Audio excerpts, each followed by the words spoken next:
Agora, gente, vamos falar um pouquinho sobre a balança comercial brasileira, que é o assunto em si da aula.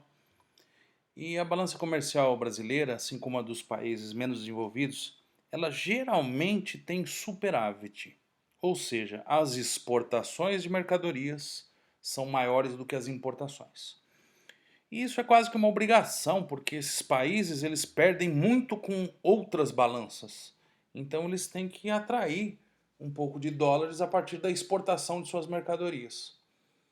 Lembra que o Brasil ele precisa muito de exportar mais mercadorias, ele precisa do dinheiro que os brasileiros lá do exterior estão mandando para a gente, e o Brasil precisa dos investimentos externos. Isso fecha a nossa conta com o resto do mundo. Mas, nossa balança comercial, mesmo quase sempre sendo superavitária, quase todos os anos ela tem superávit, ela teve alguns déficits. E 1947 é um ano que marca o início das estatísticas mais confiáveis sobre o comércio externo, mesmo porque também antes de 1947 o comércio externo brasileiro era muito pequeno. De lá para cá houve uma expansão depois da Segunda Guerra Mundial. Então a gente tem que olhar os valores da balança comercial brasileira de lá para cá. E quase sempre superávit, mas teve alguns anos com déficit. E esses déficits são interessantes de serem estudados. O primeiro grande déficit é nos anos 70, nos governos militares. O ano de 1977 foi superávit, mas tirando ele, de 74 a 1980 nós tivemos déficits. E por quê? Choques do petróleo.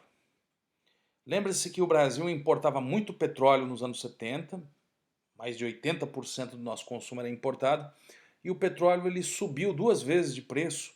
Em 1973 com o primeiro choque, foi a guerra do Yom Kippur, e em 1979 com a Revolução Islâmica do Irã.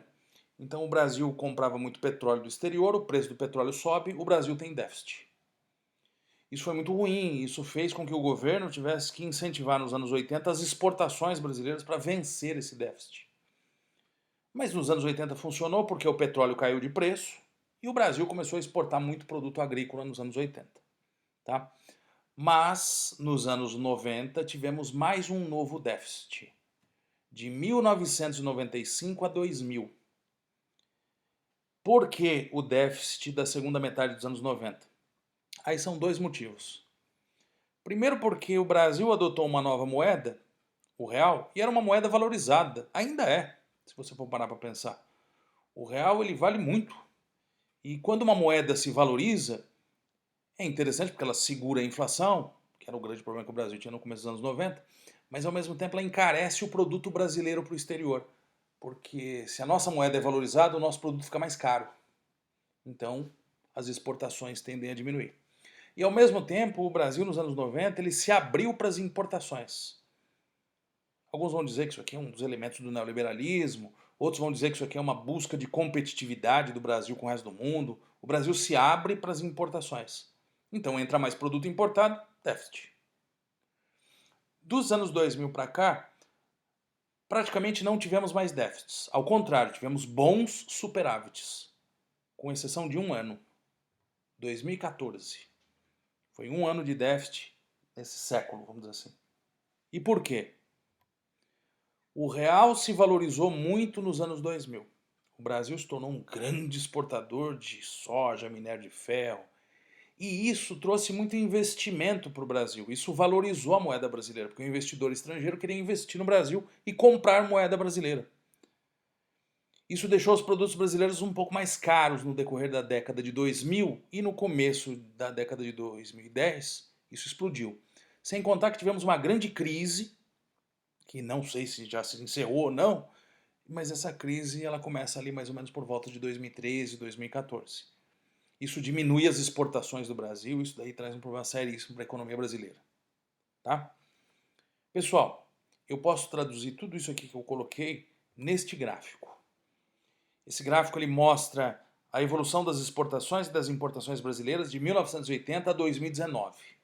Azul, exportação, vermelho, importação. Se você observar nesse gráfico, a linha azul quase sempre está acima da vermelha. São poucos os momentos em que a vermelha está acima. 1980 é um desses momentos. O final dos anos 90 é outro. E se você olhar lá na direita, você vai ver que em 2014 teve um pouquinho acima o vermelho em relação ao azul. Mas quando eu olho para esse gráfico, eu penso da seguinte forma. Esse gráfico me parece que tem três grandes pedaços. O primeiro, que vai até ali o comecinho dos anos 2000, comércio externo brasileiro, mais exporta do que importa, mas não se expande. Você repara que fica ali muito abaixo dos 100 bilhões de dólares, tanto de exportação quanto de importação. Agora, a partir dos anos 2000, quando você vê a primeira linha verde que eu coloquei aqui, uma expansão impressionante. Impressionante.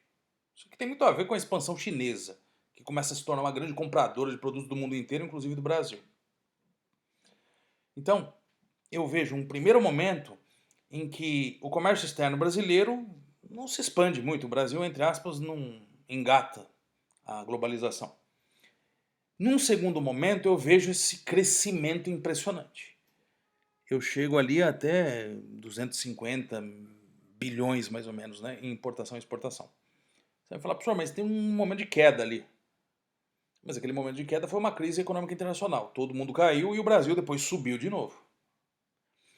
Mas eu vejo um terceiro momento no cantinho direito da tua lousa, da tua imagem, que vai a partir de 2012, mais ou menos, 2013. Eu vejo um momento de novo de estagnação, claro que agora num patamar muito mais elevado do que no começo do gráfico, mas uma queda. Uma queda e depois mais ou menos uma manutenção de um valor ali abaixo de 250 bilhões, tanto de exportação quanto de importação. E eu vejo no final desse gráfico que as exportações vão superar bastante as importações, mas eu não vejo grande crescimento. E aqui está a grande crise, né? Que se inicia aí no começo da década de 2010 e a gente ainda vive momentos dessa crise. Tudo bem, pessoal? Esse gráfico aqui é interessantíssimo. Ele mostra uma expansão do comércio brasileiro a partir deste século. E, nessa década atual, uma certa recessão nesse sentido.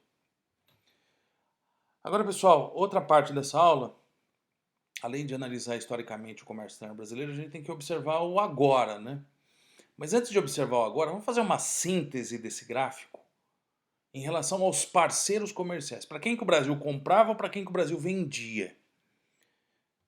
Coloquei a linha verde aqui, que é a principal linha verde do meu gráfico anterior, que é a linha que dividia o Brasil em século XX e século XXI.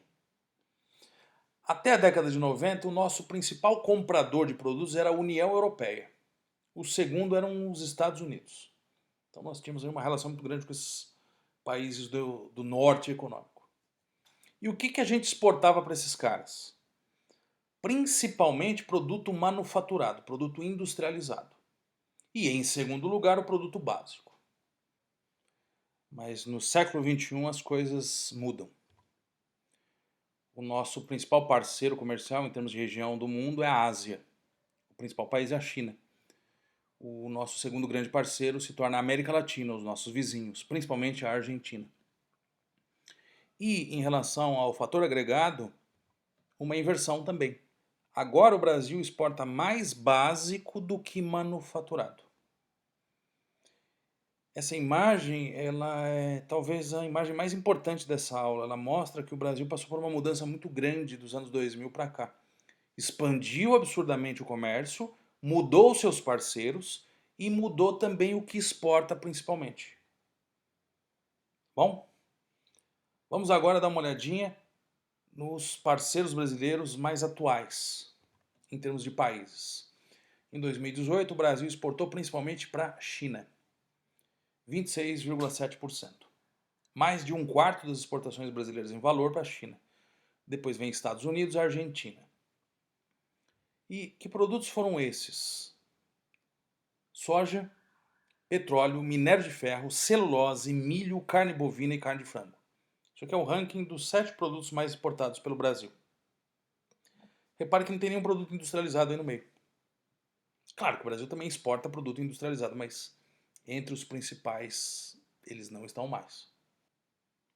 Já em relação às importações, eu vejo que o Brasil importa principalmente da China, dos Estados Unidos e da Argentina também. Só que, ao analisar os números, eu vejo que o Brasil exporta muito mais para a China do que importa. Então o Brasil ele tem uma vantagem comercial em relação à China. Embora ele importe muito produto industrializado e venda commodity, que são esses produtos primários com baixo valor agregado geralmente e vendidos para o mundo todo. Com relação aos Estados Unidos, nós temos aí quase que um empate. A gente exporta 28 bilhões e importa 28 bilhões. E com a Argentina a gente tem um superávit. A gente exporta 14, quase 15, e importa 11. Então nós nos damos bem com a China e com a Argentina. E não nos damos tão bem assim com os Estados Unidos em relação ao comércio internacional.